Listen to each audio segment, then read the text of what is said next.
Madami nga ang nagulat sa pagsali ng former NBA dunk champion na si Dwight Howard sa Philippine team na strong group na lalahok sa Dubai International Championship ngayong darating na Enero.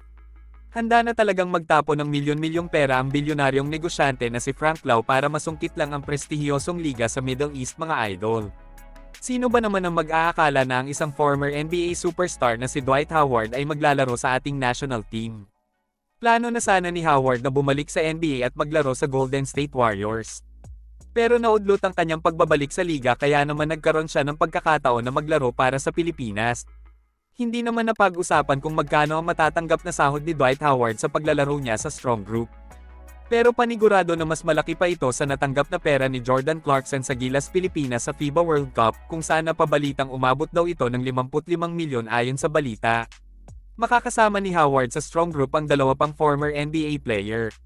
Ito ay sina Andre Blatche na naging naturalized player ng Gilas noong mga nakalipas na taon at si Andre Roberson na former NBA defensive player at naglaro para sa OKC Thunder kung saan nakatambal niya ang tandem ni Kevin Durant at Russell Westbrook. Ang anak pala ni Frank Lau na si Jacob na isa din palang PBA executive para sa Converge Fiber Xers at si Charles Chu na head coach ng Benilde at naatasang humawak sa Strong Group ang gumawa ng paraan para bumuo ng napakalakas na lineup na isasabak sa Dubai International Championship. Aminado kasi sila na napakahirap daw talagang manalo sa tournament na iyon kaya naisip nila na kuhanin na ang pinakamalakas na NBA player na kasalukuyang available sa market. Pero bago pala ang planong pagkuha kay Howard, sinubukan na pala nilang kausapin ang suspended player na si Justin Brownlee para maglaro sa koponan pero hindi ito pinayagan ng organizer dahil sa kanyang kasalukuyang kaso. At dahil nga sa pagsali ni Dwight Howard sa Philippine team na Strong Group, madami na ang nagtatanong kung may pag-asa din ba na makapaglaro siya sa PBA.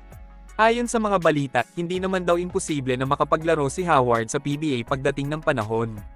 Sa ngayon kasi ay may height limit ang liga pagdating sa pagkuha ng import na hindi umaayon sa sukat ni Dwight Howard. Pero mas priority pa din sigurado ni Howard na magbalik muli sa NBA para doon tapusin ang kanyang basketball career.